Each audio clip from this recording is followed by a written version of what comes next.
actually, I'll share my screen real quickly so you can see. I have this long list to try to keep myself organized of all the stuff I want to do with my main channel. And then, so let me just show you this real quickly. And so if you look here, this is my list of stuff. And so it'll load. It's just, and then I try to get through this, right? Oh I my God. worked a little bit in tech. I try to get through this. Imagine this uh, this is like an on steroids version of a to-do list. So it's a more particular version of a to-do list. So it helps me Yeah, yeah. organize, even though it looks a little crazy. But the whole point is I wanna get through this, right? And some of your stuff was somewhere probably here, in somewhere in like this column here that it just got lost somewhere. So Yeah. eventually I'm like, I'm not even gonna try to find it here. Let's just do it. I was sitting on my couch when I did the commentary because like if I like even try to set it up and then I try to like make it a very serious video, I'm gonna like probably put it off again. So yeah, so I'll stop sharing now. So are you Yeah, it looks German, crazy. Swiss German? Yeah, Swiss German. How Yeah. many people in Switzerland are Germanic? Uh, well, to be honest, can't tell you like a number, but it's more than half, I Mm-hmm. think. And then one third is for sure French speaking. The Oh, rest is like Italian, or the fourth language would be Rätoromansch, which is a language that not a lot of people speak anymore. wow. Okay. How and because like in since Switzerland in the past maybe a few hundred years has always been kind of neutral, right? So like Americans don't know much about Switzerland because we're like, oh, they're the country that's always neutral. That's the only thing we know. Man, let's see where'd you go? Oh, you're still there. Okay, yeah. I'm just let me show you what I'm doing real quickly. Yeah. The issue with Zoom is that it doesn't update the settings automatically. So I have to update the settings real quickly so that way viewers can find this video. It's one of the few things that I don't like about Zoom, but I just have to kind of update this stuff real quickly. Where Um, in the US are you? I'm in Santa Monica, Santa which Monica, is where is that? close to Los Angeles. Okay, okay. Yeah, exactly. So, yeah, the time zones are weird because, as you know, America has at least five time zones, right? We got people in Hawaii, we got Yeah. people here in the Pacific, so we got five time zones. And then for some reason, yesterday I could have sworn I double checked just to make sure I didn't get it wrong, and I still got the time zone wrong. Yeah. Don't worry. Don't Yeah. worry about it. Yeah. So, okay, anyways, Marco, let's start. So, you grew up in Okay. Switzerland? Is that always where you grew up? Yes, I grew up in Switzerland. My parents are Italian, and like 4 years now. I'm a Swiss citizen. Before I was Italian citizen. That's cool. Does Switzerland and Italy recognize dual citizen? Yeah, so I'm dual Okay. citizen. Oh, that's cool. Oh, that's awesome. Okay. So, Italian, Swiss, and then you're also Swiss German on top of that. So, what was it like growing up in Switzerland? To be honest, it was quite quite nice. I come from a small village in Zurich, and we have like 4,000 people there, and always had a lot of friends there, and a lot of expats or migrants, which were friends with me, and yeah, I went to school in the same place till I was 15 or something, and then I switched to the like professional school in Zurich, like Zurich City. Yeah. Okay. After that, I went studying, and now I'm working in Zurich. Okay. And when along your journey did you discover Kung Fu? So I was like 17, and was in the metal scene, like metal music, and a friend of mine was like, yeah, you're all tough and stuff, but if you come to my place, I do kung fu, and you will see that they are going to show you what hard training is because I was always training, but before I was like team sports, more in hockey. And I was like, yeah, sure, I love sports, so I go. And I went one evening there and I liked it a lot. And the trainer there, Florian Walter, is my Sifu. Mhm. And he really liked me and he saw that I have a lot of energy, aspirations, and I wanted to learn it. So yeah, I just liked it a lot from the beginning. I see. Did you find that your hockey experience helped your martial arts? Maybe I was in the goal, I was a goalie, like the keeper. Hmm. So I just learned like quick hands. That helped a lot in the beginning. That is very interesting. Yeah. So, and did you start out with Wing Chun, or was it a lot of kung fu systems in the school? It is the only thing I've ever done. So I Wow. started with applied Wing Chun in Winterthur, Zurich, and that's the only thing I've ever done.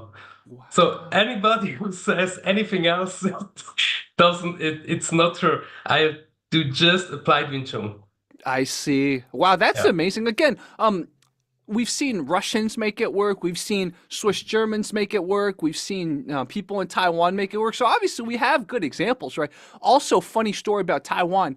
Silala also was a metalhead before he did Wing Chun. Silala used to sing metal too. You and him have so much in common. It's so funny. Oh yeah, that's funny. Yeah, yeah. So, what was a day to day like in the training when you did Wing Chun? So usually we trained. I trained 3 times a week. And we started like always with just warming up and stand-up forms. Like in applied Wing Chun, to be honest, we don't do that much of forms. We have that on the back burner a little bit, but Hmm. we focus on it a little because it's still important knowing the angles and the principles and all that stuff. Hmm. But after that, we go straight to applications.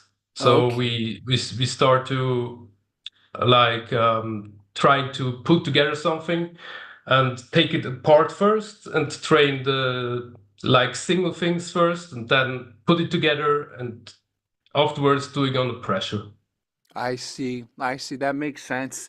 Um, did you guys have belts or anything, or that's not really in the system? That's also a funny thing. I think they wanted to introduce it because they want to do it more professionally, but it was we in Switzerland don't do that. I think the Australian guys do that.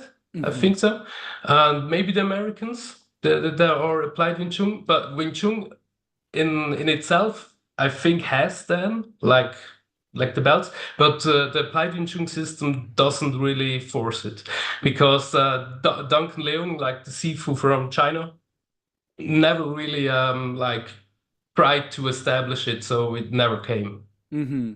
That makes sense. So, when did you decide, okay, it's time for me to step into the ring. Let's go take on those Muay Thai guys. What happened there? Tell me about it. Well, in the same room where we train, there's we share the gym with Thai box school.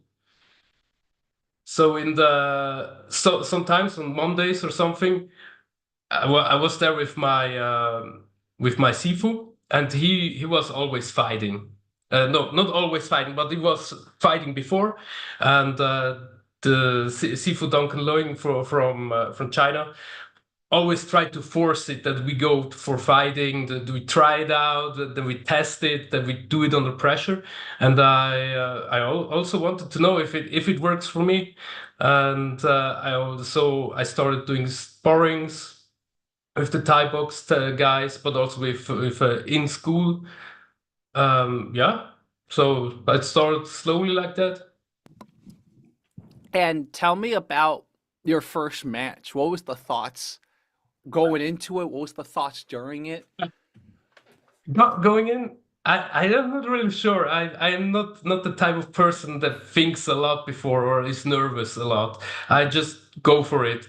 It sometimes it's a plus and sometimes it's like a minus because I tend to pressure way too much and don't think about the like game plan of the fight. Hmm. But after the first fight, it got better. In the beginning, I was just like pushing in, just reacting to what was coming and just going through the motions from the training.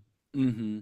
Did you guys try to prepare for their Muay Thai since you guys shared a space, right? So obviously you guys probably not just sparred them occasionally, but saw how they train. So was there specific training just to take them on, or was it more like, okay, I already know what I can do. I'm not going to specifically train against them. Some of it, yeah, but most of it is more like general. Like it comes around kick, something come from the outside, something comes like straight on you.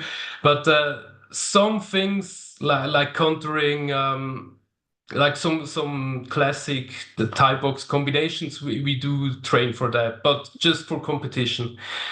Otherwise, it was just something that comes round, something that comes straight, something that comes like from different directions, but not really style dependent. Yeah. Yeah, that makes sense. Which, leads to a good segue. Why do Wing Chun people often not deal with hooks correctly? Like, where's the hole in the training? Like, obviously, you can deal with hooks, but why do so many Wing Chun people not know how to deal with hooks? Yeah, I was wondering myself. So I I I went to some other schools and just see how they train, and they train like radically different than we do because we try to do the attacks like hooks and stuff, we try to do them as hard as we can and the right distance.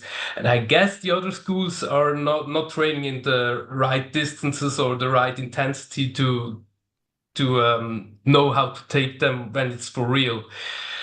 Um, oh, now I forgot what I wanted to say. Well, while Oh, you sorry, I think, forgot. I will give a little anecdote to support what you said. A Wing Chun Sure. school that I went to once, they were Yeah, teaching this sort of like block against the yeah, hook, right? But yeah. obviously, this little bit of frame isn't enough, right? That like It could work.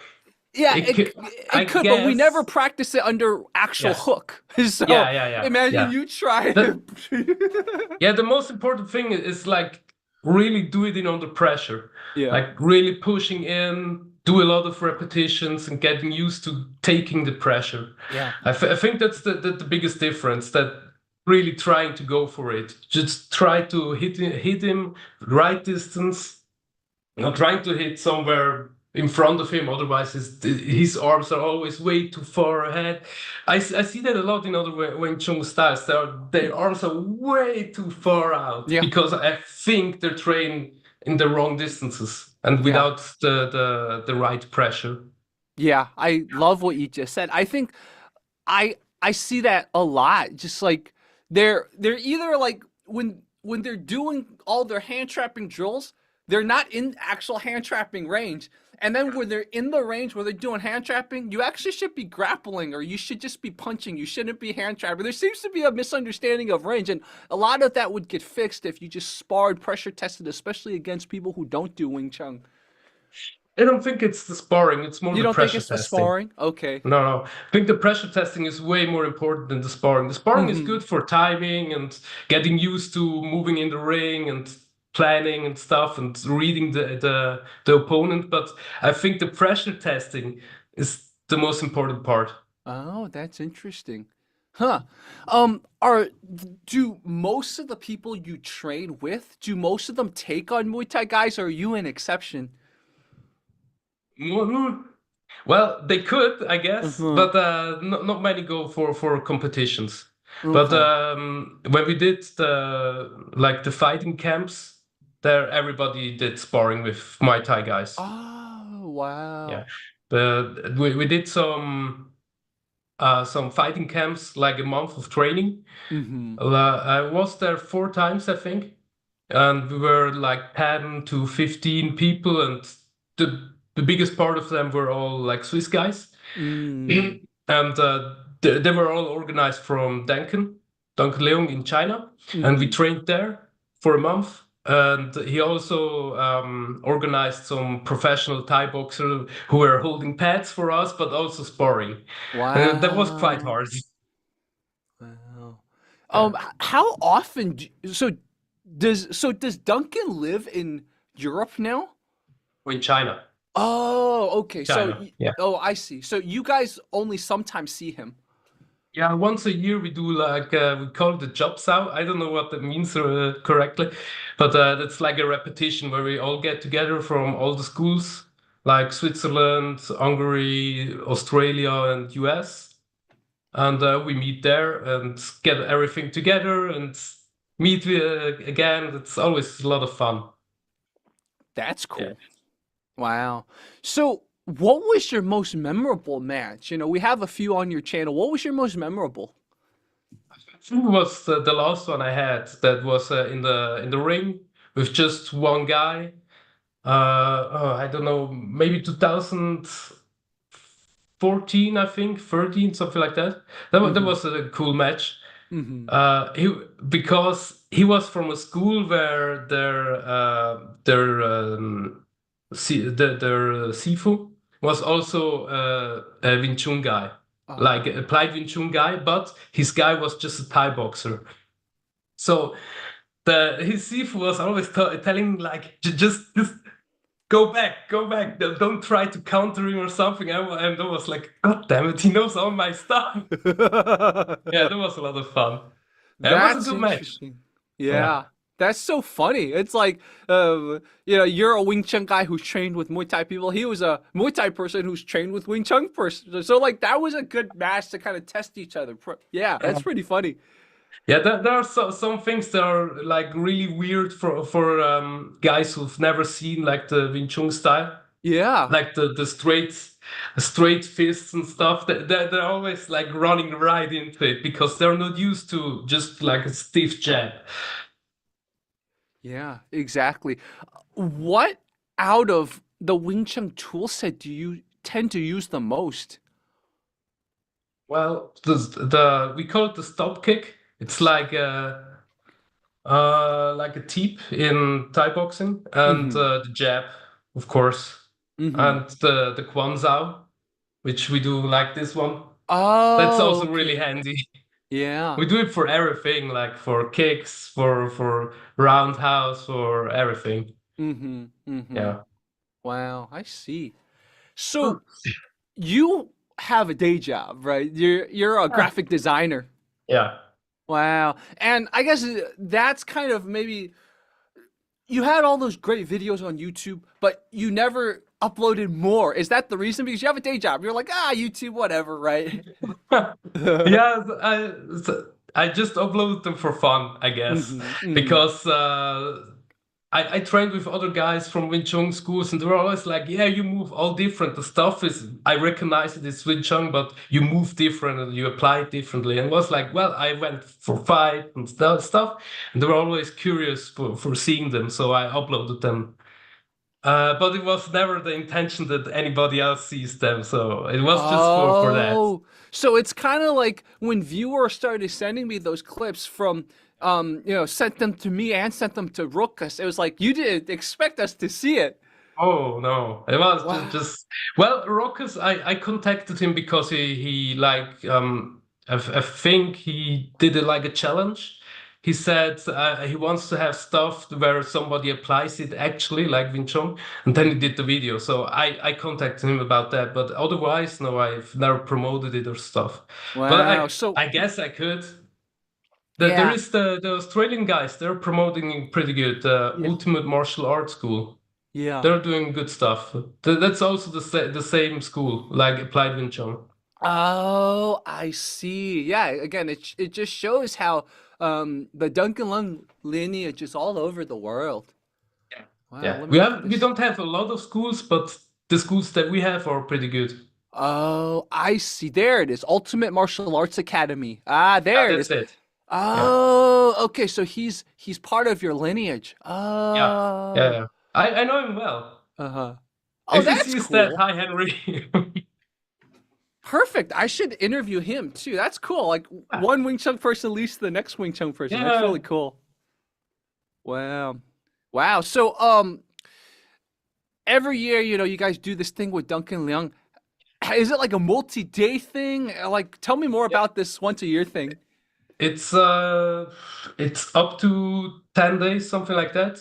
Most of Wow. the time it's more like 7 days a week or a little more. And we do just regular training. And Dan can always think something up, something that we have to focus on or work on, or just something he noticed or figured out. And so then we try to train that and apply that. I see. I see. I gotta look at since I'm the king of finding stuff in China, I gotta find out what Duncan Leung's Chinese name is, and I gotta search on Chinese social media to see if any of his students in China take on Muay Thai guys or stuff like that. I'm sure I can find some cool stuff. I don't think I've ever seen anybody fight in China, to be honest. Okay. Yeah, but Wow. maybe you can find something. Yeah. I don't know. Maybe that's a challenge. You give me a challenge. I like challenges. So tell me about your graphic design career. Like, did your martial arts training help with that? Tell me about it. No, well, I try to see it more like something completely different that I do, Mm-hmm. other than martial arts. Mm-hmm. I start with like graphic design in how do you call it, in like advertising, Uh-huh. and then I switched to newspapers. Then Oh. I did a bachelor's degree in scientific visualization, which would Uh-huh. be like really precise illustrating for scientific purposes. And from Wow. there, I got into infographics. And now I do infographic and graphic design and illustrations for newspapers, but also like for commercials and stuff. Yeah. Wow. That's so like it's what you do is very precise, right? It totally Yeah. makes sense. You're a Wing Chun guy. Wing Chun, it requires a level of precision, and like the line of work you do as a day job also requires a lot of precision. Well, we have a lot of people who do like really technical work. I think it has something maybe in common. Like we really like to just do a lot of techniques and try to perfect them. And yeah, Yeah. I was talking to two Dutch Wing Chun people last week, and I was telling them, there could be something related to a certain type of European culture, right? You guys are just so precise. You guys are so on time. The joke is, for those of you who don't know, I accidentally got the time zone wrong, and so Marco was already messaging me. And I thought he was just being a European. He was just early. I didn't realize because the Dutch guy showed up early too, and I was still trying to set up. And I was like, "Oh, what's up, man? Glad you guys," because that never happens in America. Like, if you're on time, you're already one of the rare people. But showing up early, so like the thing I was thinking about is like there's maybe certain martial arts that are fit for more certain cultures because the Scandinavians, the Northern Europeans, the Germanic people, you guys are just so precise. It's like maybe that's why you see the people that make Wing Chun work, but then you think about other people that make Wing Chun work. Like I featured Russian schools, right? I don't think of Russians as like the most precise culture. So like, maybe my whole like hypothesis is not correct. So, was that your wife earlier that appeared behind you? well, no, that's my girlfriend. Oh, that's your girlfriend. I Okay, didn't know that I just see I saw her. her. I saw her. I was like, Oh no. does she train Wing Chun too?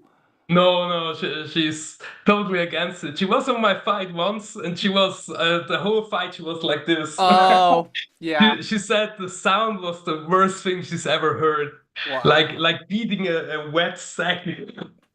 Yeah. Wow.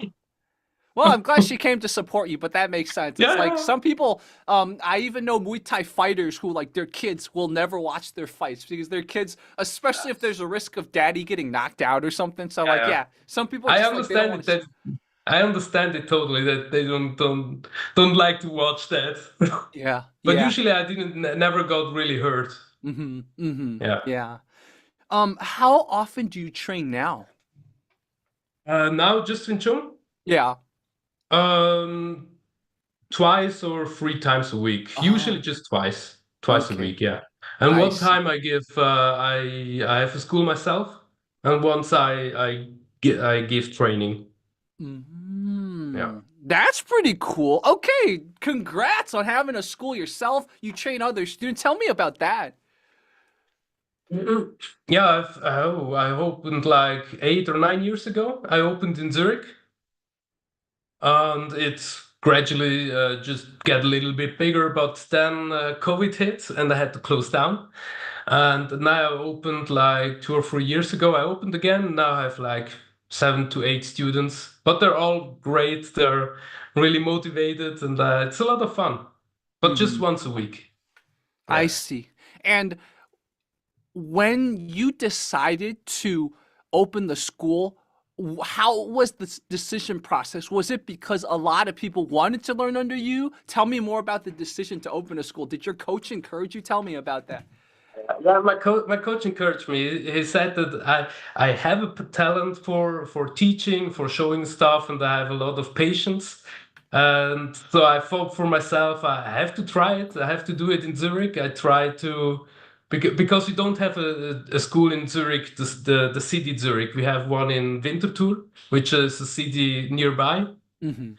And yeah, I thought to myself, yeah, why not? I tried, and people really liked it. Wow. And how do you teach? What is an average class like when you teach? Yeah, my focus is a lot on the same stuff. Like really try to go for the techniques first, like trying to do a good foundation first, that all the angles are right. They know where the power is from, that the power is not from the arms, it's from the hips and the legs and the shoulders and all that stuff. Also a little theory, a little Wing Chun theory. And but a big focus is of course on application itself. And we do it always under pressure. And also that's more my thing is more like also like uh, the aspect that do it a little endurance and a little with a little bit more power in the Thai pads. Just because I think it helps to do it with a lot with a higher intensity. It helps for getting used to hitting something hard, to getting the muscle memory right, and I think that helps a lot. Hmm. Yeah, that makes sense. What gets your students to come train with you? Like, what is the average student like? Are they working professionals? Is it a mixture of working professionals slash people that want to learn more for the ring? Tell me about that. I think most of them are doing it just for fun. So nobody wants has the aspiration to be like a pro fighter or stuff. They know that I did fighting and I did like did also was in security for a while. So they know that stuff and they trust that what I show is also applicable for them. And I try to always do it the way for them that is uh, best for them to learn that. So I try to always go for their how do you say that their weak spots. So if somebody has like a weak horse, like turning the hips and stuff, so I try to work more on that and work more techniques on that, so that they get like a really stable foundation that they can trust it that it also works in a real situation. I see, and that's a perfect segue. Tell me about working in security. That there's not that much to tell. I worked when I was studying. I worked in the day I was studying, and then I did night shifts because I didn't get a how do you call that, a stipendium. Do you know what I Yeah, mean? Like stipend. uh, yeah, Yeah. that I didn't get any money for that, so I had to work. So I worked night shifts. in a club in Zurich, and it was fun because I'm the shorter guy. I was never outside. I was always inside in the club, Mhm. and there it was more like grabbing and yeah, more controlling stuff. It was practically never it was hitting, but a couple of times I could like really apply that stuff, and the covering and all that stuff works great, and the kicks too. So I could also try it on, not try it. I mean, I could also apply it on in real situations. Wow. So it sounded like occasionally the bar would get rowdy. People would try to attack you, kind of thing. Well, not yeah, sometimes, but it's very seldom. Very Well, seldom, right? wasn't that often? Yeah, yeah. Yeah. Which sort of is a more general question that I think a lot of us Americans would be wondering because I think our impression Switzerland's like a very peaceful, safe place, right? It's all mountains and everything. Like Switzerland is a pretty safe place, right? So safe, and it Mm-hmm. got even safer. So yeah, there wasn't that much to do. It was always pretty chill, but sometimes with clubs, people get drunk, people get into disputes and stuff. So it happens. It happens Yeah. everywhere. Yeah. Yeah. Exactly. Exactly. Yeah, it's just um when we think of Switzerland again, we just don't think of Switzerland as a place where like people get into street fights and stuff like that. Even though I learned that like everyone goes through military training in Switzerland, right? Usually, yeah, they do. Yeah, exactly. What martial arts do they teach in the military in Switzerland? As far I didn't do it because I'm Italian, Mm-hmm. and just Swiss citizens has to do them, and Mm-hmm. I got the citizenship like 4 years ago, like I told Mm-hmm. you. So as far as I know, they have like they call it the star system, but I don't know if they train it anymore. I saw it some application of it. It looks some kind of karate styles, blocks and stuff. Yeah, Oh, I'm but looking at this right now. I can't tell anything about it. I don't know. Mm-hmm. Yeah. I see. Swiss military star system. That's pretty cool. Okay. Good to know. Um, So what is the plan now for you? I mean, obviously you got the school, you're gonna keep building, which if you have a school, I would encourage you put some stuff up, right? Because you got a school, we gotta get some of that footage up. I could, show you some stuff, how to get more views and stuff. So I got you, man. But Sure. encouragement Yeah. for you too. But like what else is up like what's next for you? For me, well, last year, no, this year in July, I was in China, and Duncan invited me to stay there longer, like 3 months or something, and to get really, really good training there and Hmm. go for competitions again. Well, Yeah, but I'm not sure if I'm gonna do that. I want to. Yeah, but it takes time. It takes just a lot of time. Yeah, and usually for me, I'm short, but I'm heavy, and so usually all my opponents were like really big, and so I always try to cut down my weight. But now I'm like 78 kilos, and I should go down to 75 at least. 70 would be better, and I don't know if I can do that. I I got really see. heavy in the years. Uh, and this is actually a interesting question of clarification too for viewers because when I was talking to the Dutch guys, right? They also mentioned, oh, they tend to be the shorter people, but of course, most Europeans are bigger than most Americans. So you guys calling yourself short, you guys are actually probably still bigger than us. So like, how actually tall are you, if you don't mind telling me? 170 centimeters. 170. Okay, yeah, you're just slightly shorter than me. Okay, I see. Yeah, that makes sense. That makes sense. Okay, yeah. So, in in feet, you're like 5'7". I don't Yeah. know, I You're guess. like 5'7". I'm 5'8", so I'm just like this much taller than Yeah. you. Yeah, okay, I see. So you're basically slightly shorter than me, but much stockier, like football player type of. I see, hockey player. I mean, that Yeah, makes sense. but I Yeah. was always built like that. I don't know. It's easy for me to put on just mass. Yeah. Yeah. So that means most of your opponents were, Yeah, yeah. really, really big. Yeah, Yeah, like at least 5'11" or 180. above. Yeah, Yeah, exactly. something like that. 5'11" or above. That makes sense. Uh, Yeah, my trainer Florian Walter is also like as short as me, and Hmm. he always showed me stuff we can do to bridge the gap, we call that. Yeah. So bridge somewhere the distance to close in, and I think in the interception style from Wing Chun is really good for that. You can always like just intercept and just go in for it in the kind of straight way. Yeah, yeah, exactly. I guess since we mentioned Sifu Duncan Leung a lot, do you have any cool stories about him? Oh. Oh, now that I'm thinking of, not I must think about it. Hmm. Maybe something comes to mind. Okay, sure, sounds good. Yeah. And maybe that can be another talk we do. Like you know, everyone got their GMs, right? We could like have a whole talk where like we get a bunch of we get people sharing their GM stories, grandmasters sharing their GM stories. I think that'd be kind of cool. But Mencken is great. It's really fun, but he's a really good trainer, and Mhm. also he loves to show stuff. Even if he's getting older, still loves to show stuff, and they're always laughing if somebody gets hit. Yeah. Yeah, Yeah, it's I a mean, lot of fun with him. yeah, exactly. Being able to laugh off a hit, right? That is Yeah. it's a skill. Yeah, cool.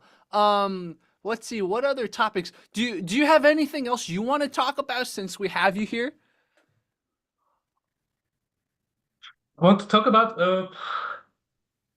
well, I don't know. Maybe somebody of the people in of YouTube has some questions for me. I don't know. Yeah, and Um, that's actually yeah, a good call. Maybe what I'll do is I can look at some of the comments on the video I did, and let's see if anybody asked any questions of you, and then we can kind of scroll through it. So let's yeah. see. The most thing people say always on videos that the applied Wing Chun is on is always that that's not Wing Chun or that's something else. But I swear I've never done anything else. I learned directly from Duncan Leung and from Sifu from Florian, and we do just applied Wing Chun. Yeah, I love that clarification you gave because a lot of people. By the way, this guy, Alan, I'm interviewing him this Friday most likely, so I'll get another kung fu guy. Alan does Tai Chi. He stepped in the cage as a Tai Chi guy. Yeah, So cool. yeah, this is pretty cool. But yeah, like so many of the comments are like, oh, it doesn't look like. But then it's Yeah. funny because if you really break down your movements, right? It's like you move differently than the Muay Thai guy. Like, how is it that hard to see? But the thing is, I noticed this probably um, within the past few years is that unfortunately the majority of audience that watches any martial arts don't even train. So to them, they can't see what we're Yeah. seeing, which is oh look at the angles, look at his ranges. Like they don't see that. They just like oh it's punches and kicks. It must look like Muay Thai. It's like they don't see all the different combos. You know the thing you were talking. They don't see that either. It's too quick. Yeah. So anyways, we will very quickly see if there's any questions we could look at. You mentioned the shovel kick. Let's see. See, this guy, he comments a lot. He's like, yeah, recognizable Wing Chun boxing. There we go. The clinch is the scariest weapon of Muay Thai. One could think that Wing Chun bridging skill could give an advantage in the. Yeah, so tell me about how you do you guys train specifically against the Muay Thai clinch, or is it just something you just know how to fight against because you guys are often in that range? Because we have the big gloves, some stuff doesn't work from Wing Chun.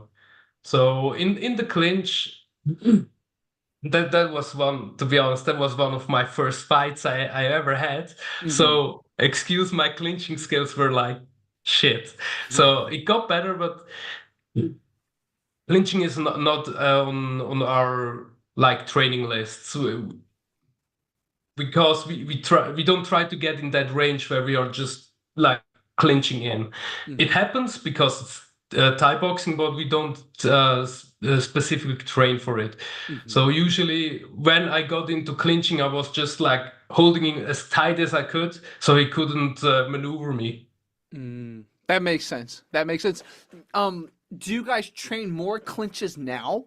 Um, Oh, well, if so, maybe if the guys who want to go for a competition, maybe they do more. mhm, And in the other schools in Bern, where they have like a coach that also does Thai boxing, maybe they do like really good clinch work, but we don't.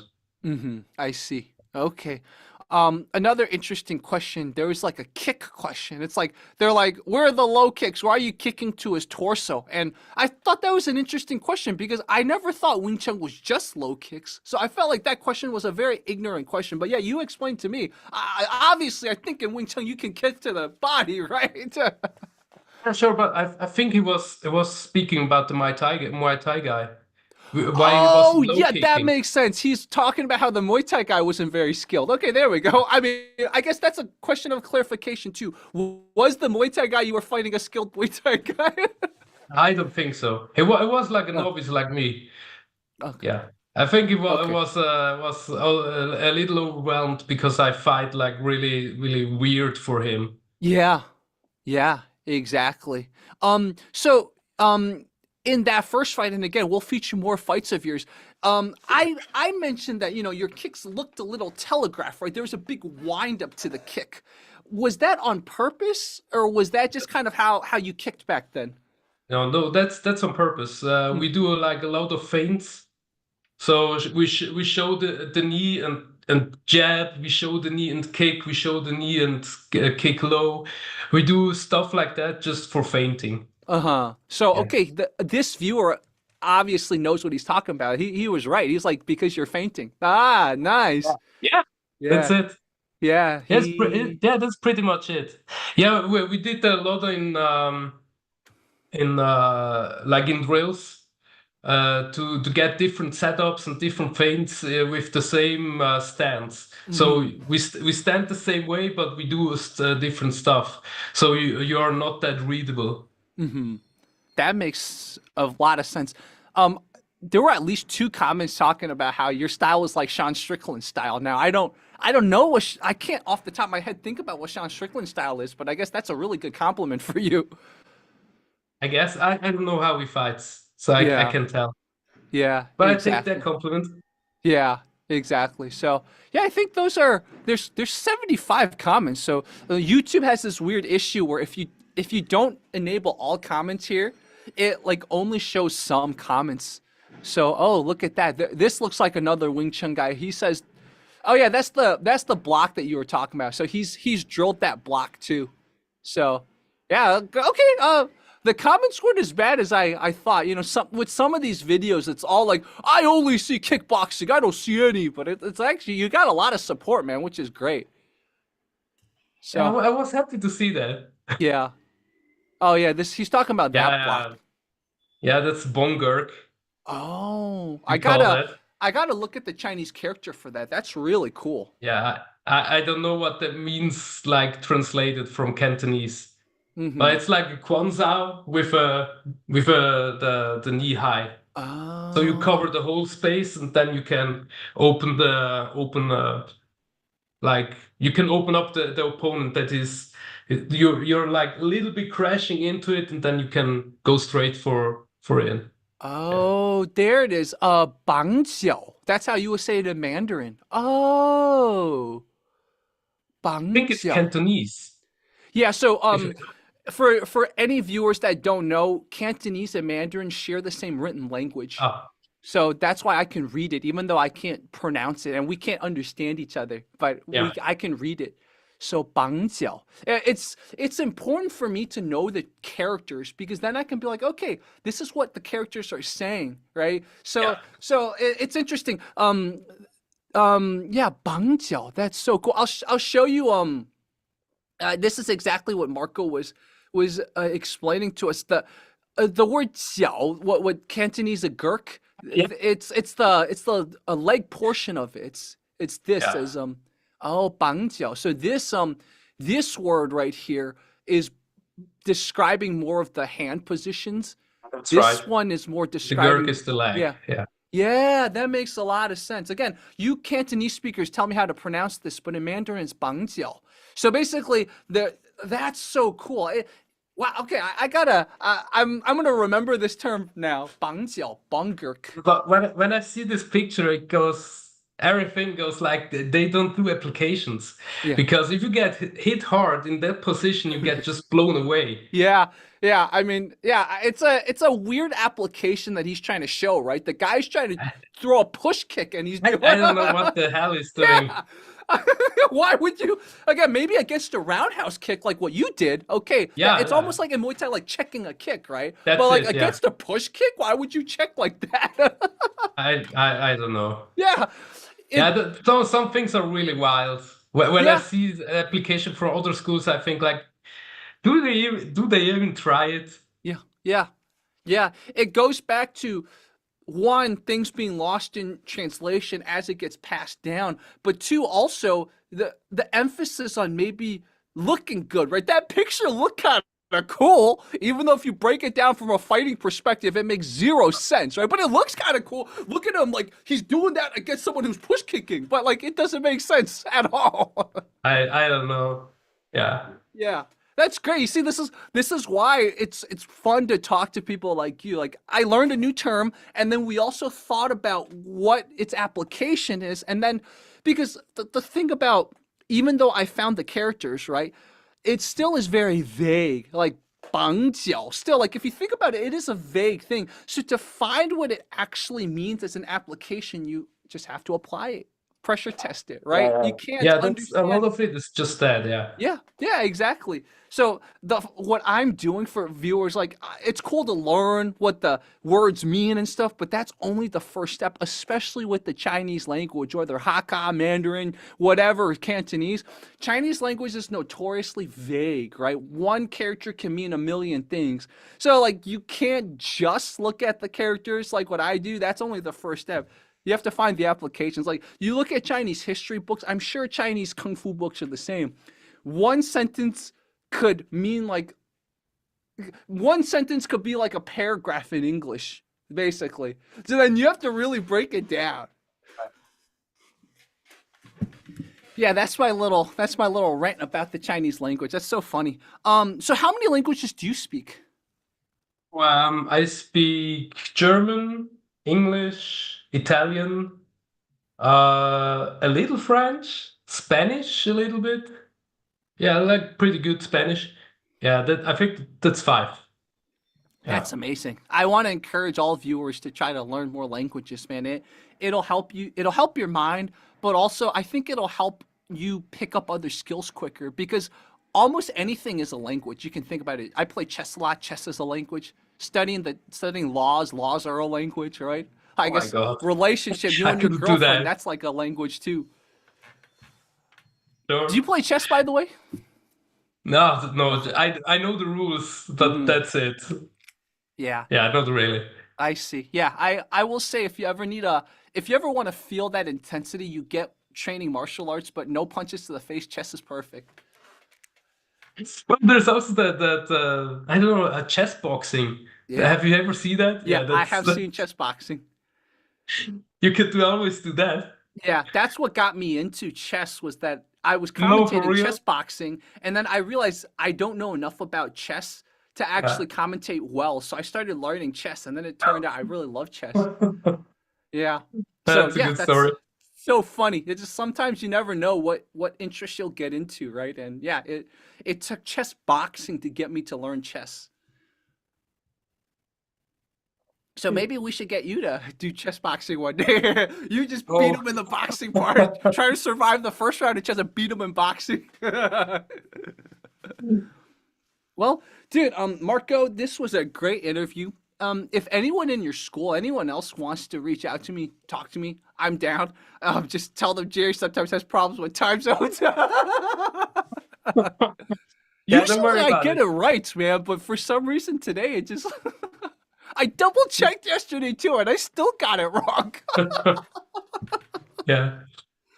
You should get in touch with Henry. Okay, Henry from Ultimate Martial Arts Academy. He's okay. great in all that social media stuff and he's a good athlete. and this dude does good applications, and I think he's yeah, he should be. No, he's a Duncan disciple, Mm-hmm. so Yeah. he can I'll talk write that more down. stories about Duncan, and yeah, he's a great guy. Yeah, cool. So I will message him. I will. Oh, there. Yeah, I found his Instagram. Perfect. yeah, he Very does a good. Yeah. lot of So stuff. yeah, I'll get in touch with him, and then yeah, this is great, man. We're like slowly bringing. There's always been people who just make anything functional. It's just a lot of times the people that are busy trying to make stuff functional aren't the ones going on social media showing off, right? So it's That's just like it. Yeah. unfortunately there's a big disconnect between the people that make content and the people that actually make stuff work. Like you see some of the Wing Chun influencers and it's like ugh, it's like that's why I want to encourage people like you, but I guess we got someone Henry here that I could feature. So this Yeah. is perfect. I just But followed him on Instagram. yeah, but just to clarify, we don't try to make it work. Hmm. We just learned it like that, and we apply it with a lot of pressure, and so it works. We don't have to learn to apply it. So we really do apply it. Yeah. We don't try to make it work and do stuff around it. We apply it how we think it's supposed to be applied. Yeah, How Duncan that showed makes a lot us. of sense. Yeah. And that's a good clarification. Again, people, just to emphasize what Marco said, it's not like he supplemented his Wing Chun with other stuff to make it work, right? He just learned Wing Chun and he applied it. So like it's a good clarification. Like he is making it work, but again, making it work sometimes has the connotation, oh, they're trying to like, add stuff. No, no, no. Marco just does Wing Chun, but he's applying it and pressure testing it. It's that simple. So it's an important clarification. That was pretty good. Yeah. Yeah, exactly. So, anyways, you have me on Instagram. If you ever want to do more talks, feel free. And I want to encourage you. You have that channel already. Like, put some of the stuff from your school training up too. As you train students, put some of that stuff up. I just know, like, who knows? Maybe it'll get you more students too. I don't know if you're looking for more students, but obviously, if they can find more footage of you, they'll want to train with you, right? So, Would be if you were fun. looking for new students. I always, if anybody sees it, I'm always looking for any student, and of course also for students from other schools who are just curious to see how we apply the Wing Chun style and how we do that. They will notice that it's not that different. It's just a methodology that is different. That we do like a lot of pressure testing. Yeah, yeah, They can exactly. switch really easy, Yeah. usually. Yeah. So the lesson is pressure test people. Like it's Testing is the, it the most always makes important me thing. so flustered, like why is it that they can't just make that one little leap? It's just pressure test it. Like Marco's a perfect example. Just pressure test it. Just pressure test. You can tell as many stories, give me as many theory, lineage stuff. Oh, our lineage traces back to like, but it doesn't matter. And it I've also, never cared about that. yeah, you can understand why that stuff frustrates me because I can get lectured for hours by that stuff, but the person will never send me any footage. Like Yeah. I've even met up with Wing Chun people who are like, yeah, MMA people have come to our Wing Chun gym secretly and challenged us and we've won. I'm like, show me evidence. They would never do it. So it doesn't matter. It doesn't matter what you claim. Yeah, yeah. This conversation has been very positive. So obviously, Jerry can like rant about some of the negativity when it comes to each other. I can tell Marco wants to talk positive. Cool. Yeah, Well, I'm a really positive guy. yeah, I can tell, man. I'm doing the graphic design. I'm sure working out that artistic part of your brain, I think, is really good for your positivity too. So yeah. Yeah, exactly. Cool. Was this your first time ever being interviewed? About martial arts, yeah. Okay, Yeah. but That graphic was the first time. design, you've been Yeah, I talked to graphic design before. sometimes, yeah. Okay, I Because I see. did like the how do you call that when you're in the courtroom drawings? Oh yeah, Yeah. exactly. Yeah, courtroom I did sketches. yeah, I did those, so I got interviewed sometimes. Yeah. Oh, wow, cool. We might have to do another talk in the future when you have time about your graphic design career. We'll just really Oh talk no, about that. that's not interesting. Yeah. Yeah. Cool. Well, guys, this was Marco. And anytime, Marco, you want to interview, talk to me. And then viewers, if you have questions, feel free to write in the comment section or whatever, and then I'm sure when Marco has time, maybe he'll answer your stuff. Can't guarantee it because Of obviously you course. guys can see Marco is very busy. I'm not that busy, come on. Yeah, you guys are I Europeans, saw, right? Europeans know how to chill. You're not like us Americans. We work ourselves and eat ourselves to death. yeah, I saw your schedule, Jerry. You are way more busy than I am. Man, cool. Well, dude, thank you so much, Marco. Yeah, thank you.